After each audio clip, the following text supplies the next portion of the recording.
નમસ્કાર મિત્રો, આજે આપણે આ વિડીયોમાં અમદાવાદમાં આવેલ સાબરમતી આશ્રમ કે જેને ગાંધી આશ્રમ તરીકે પણ ઓળખવામાં આવે છે એની મુલાકાત લેવાના છીએ. તો આ મેઇન ગેટ છે, અહીંયાથી આપણે અંદર જઈએ. સવારના 8થી આશ્રમ ખુલ્લો હોય છે, જોવાની કોઈ ફી નથી. 1917થી 1930 સુધી ગાંધીજી આ આશ્રમમાં રહ્યા હતા. આશ્રમ જોવાલાયક છે, જ્યાં દેશ વિદેશથી પણ લોકો જેને જોવા માટે આવે છે.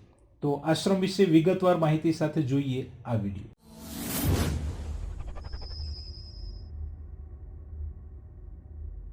ગાંધીજી વિશે આપણે સૌએ સાંભળ્યું છે કે ગાંધીજીના અક્ષરો ખરાબ થતા હતા. ગાંધીજીના હસ્તાક્ષરોમાં લખેલા પત્રો તમે અહીંયા આશ્રમમાં જોઈ શકશો. આશ્રમની સ્થાપના માટે ગાંધીજીએ અમદાવાદને શા માટે પસંદ કર્યું એની માહિતી પણ અહીંયા આપેલી છે. આશ્રમ ફક્ત એક નિવાસસ્થાન નહીં, એક વિચાર હતો અને એમાં સાથ આપનારા આશ્રમવાસીઓની તસવીર પણ છે. આ મુલાકાત દરમિયાન કેટલાક શિક્ષક મિત્રો પણ મળી ગયા, જેને મળીને આનંદ થયો. ગાંધીજીએ શરૂ કરેલ આંદોલનની વિગત અહીંયા આપેલી છે. ભારતમાં ગાંધીજીનો પ્રથમ આશ્રમ કોચરબ આશ્રમ હતો, જેની સ્થાપના 1915માં થઈ હતી. ત્યાર પછી કોચરબથી સાબરમતી નદીના કિનારે આ આશ્રમનું સ્થળાંતર થયું હતું. સાબરમતી આશ્રમથી શરૂ કરેલ દાંડી કૂચમાં ગાંધીજીએ ચપટી મીઠું ઉપાડી અને સવિનય કાનૂન ભંગ કર્યો હતો. તેની પ્રતિકાત્મક તસવીર તમે અહીંયા જોઈ શકો છો. ગાંધીજીની ધરપકડ પછી અબ્બાસ તૈયબજીએ આ લડતનું સુકાન સંભાળ્યું હતું. એની વિગત અહીંયા આપેલી છે. એક ચિઠ્ઠી બાપુ કે નામ પત્રલેખન સ્પર્ધાનું આયોજન થયું હતું, જેમાં સર્વશ્રેષ્ઠ પત્રો અહીંયા મૂકેલા છે. બીજી વિશેષતા આશ્રમની એ પણ છે કે અહીંયા ફોટોગ્રાફીની મનાઈ નથી, કોઈ ફી નથી. ગાંધીજીની વાત આવે ત્યારે સ્વાભાવિક છે કે રેટિયો તો આવે જ. ગાંધીજીના સમયના રેટિયો અહીંયા મૂકેલા છે, જે આજના સમયમાં ભાગ્યે જ ક્યાંક જોવા મળે છે. આ રેટિયાના ઉપયોગમાં લેવાતી આટલી છે. ગાંધીજી રેટિયોના આગ્રહી હતા. આપણે પહેરવાના વસ્ત્ર આપણે જ રેટિયો કાતવો જોઈએ. એમના વિશે એમણે પોતાના હસ્તાક્ષરમાં આવી રીતે પોતાનો વિચાર રજૂ કર્યો હતો.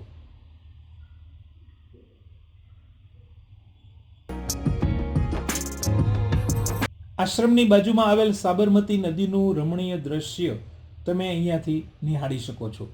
આ નજારો જોવાલાયક અને માણવાલાયક છે. ગાંધીજી રોજ સાંજના સમયે સાબરમતીને કિનારે બેસીને પ્રાર્થના કરતા હતા. આશ્રમના આખા કેમ્પસમાં તમે જ્યાં પણ બેસો તો એક અદ્ભુત શાંતિનો અનુભવ થાય છે. આ પ્રભાવ છે ગાંધીજીની આ ભૂમિનો. આશ્રમમાં આવેલ પ્રકૃતિની સુંદરતા આપણું મન મોહી લે એવી છે. તમને આશ્રમમાંથી બહાર જવાનું મન જ ના થાય અને એમ જ થાય કે બસ અહીંયા બેસી રહીએ. આશ્રમનું આ કેમ્પસ એટલું વિશાળ છે કે ગમે ત્યારે આવો ત્યારે આપણને ભીડનો અહેસાસ ન થાય અને તમે તમારા પરિવાર સાથે, બાળકો સાથે અહીંયા ખૂબ સરસ રીતે સમય પસાર કરી શકો.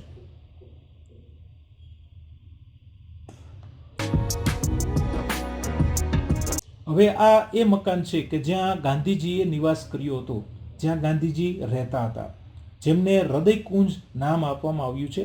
આશ્રમમાં કેટલાક ફેરફારો થયા છે, પણ ગાંધીજીનું આ નિવાસ સ્થાનમાં કોઈ ફેરફાર કરવામાં આવ્યા નથી.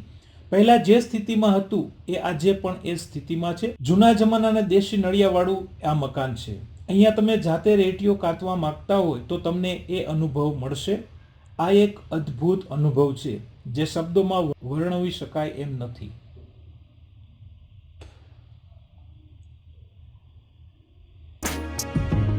આ ગાંધીજીનો રૂમ છે કે જ્યાં ગાંધીજી બેસતા હતા અને રેટિયો કાતતા હતા. 1917થી 1930 સુધી ગાંધીજી અહીં રહ્યા હતા. મોટા ભાગનો સમય ગાંધીજીએ અહીંયા જ વિતાવેલો છે. અહીંયા તમે વાંચી પણ શકો છો. આ કસ્તુરબાનો રૂમ છે. પહેલાના સમયનું બાંધકામ અને રચના તમે જોઈ શકો છો.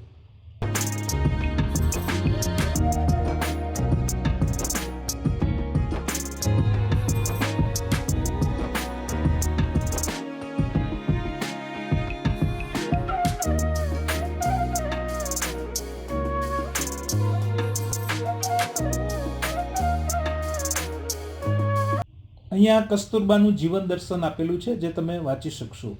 ગાંધીજીએ એના શબ્દોમાં લખ્યું છે કે જો કસ્તુરબા ન હોત તો હું આટલો ઊંચો ન ચડી શક્યો હોત. એમની ઓળખાણ મારા સિવાય કોણ વધારે આપી શકે. ત્યાર પછી આ રસોડું છે. અહીંયા એ સમયના કેટલાક વાસણો જોવા માટે કબાટમાં મૂકેલા છે, તમે જોઈ શકો છો. આજથી 100 વર્ષ પહેલા કેવા વાસણો હતા, કસ્તુરબા કેવા વાસણનો ઉપયોગ કરી અને રસોઈ બનાવતા હતા, એની તાદ્રશ ઝાંખી તમે અહીંયા કરી શકો છો. ગાંધીજીના ચશ્મા પણ અહીંયા મૂકેલા છે, જે તમે જોઈ શકો છો. તો આ પ્રાચીન વસ્તુઓ જોવી એક લ્હાવો છે, ખાસ આજની પેઢી માટે. સમગ્ર વિશ્વ જ્યારે ગાંધીજીનું ગૌરવ ગાન કરી રહ્યું છે, એમનાથી સૌ કોઈ પરિચિત છે, ત્યારે તમે જો એમના વિશે વધુ જાણવા માંગતા હોય તો ગાંધીજીના જીવન, ઉપદેશ અને સ્વતંત્રતા ચળવળને લગતા પુસ્તકો અને સામયિકોનું વિશાળ કલેક્શન અને ગાંધીજીએ લખેલા પુસ્તકો સાથેનું એક સંગ્રહ સ્થાન એટલે આ કેમ્પસમાં આવેલ પુસ્તકાલય. તો હવે ચાલો જોઈએ આ પુસ્તકાલય. અહીંયા ફક્ત ગુજરાતી જ નહીં, હિન્દી અને ઇંગ્લિશ ભાષામાં પણ પુસ્તકો તમને જોવા મળશે. તમે તમારું મનગમતું પુસ્તક અહીંયાથી ખરીદી શકશો. પુસ્તકો ઉપરાંત સાબરમતી આશ્રમના નામ સાથે કિચન, બોલપેન, નાની ડાયરી પણ તમે અહીંયાથી ખરીદી શકશો, જે આ ગાંધી આશ્રમની એક સ્મૃતિ તરીકે કાયમી રાખી શકીએ છીએ.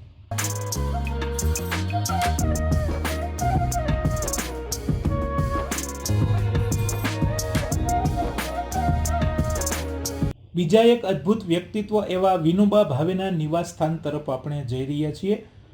1918 થી 1921 દરમિયાન વિનોબાજી અહીં રહ્યા હતા, એ આ કુટીર છે. આ સિવાય ગાંધીજીએ જેમને મીરાનું ઉપનામ આપ્યું હતું એવા ગાંધીજીના અનુયાયી બનનાર અંગ્રેજ મહિલા કુમારી મેડેલિન સ્લેડ પણ અહીંયા 1925 થી 1933 સુધી રહ્યા હતા. એટલે આ કુટીરને મીરા કુટીર નામ પણ આપવામાં આવ્યું છે.